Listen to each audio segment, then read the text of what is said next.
Pagawa ko gulong.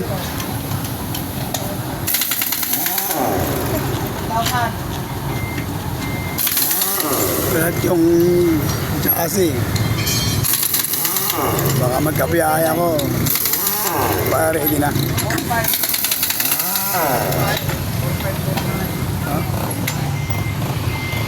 Kaya may yung gamit nila, oh. Pang US yan. Dati wala sa atin yan. Ngayon, meron na. Umaasenso na talaga ang Pilipinas. Oh, tignan mo. Asenso na, oh. Yes. Makita mo nga yung tulong namin. Hangin naman na yung gulong.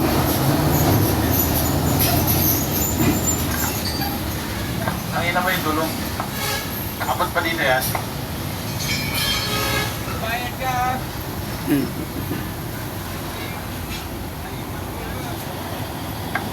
Magbabayad yan, magbabayad. Sige natin.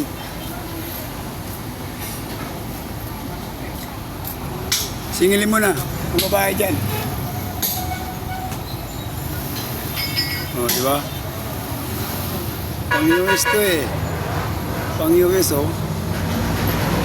Pasensya talaga ang Pilipinas yan.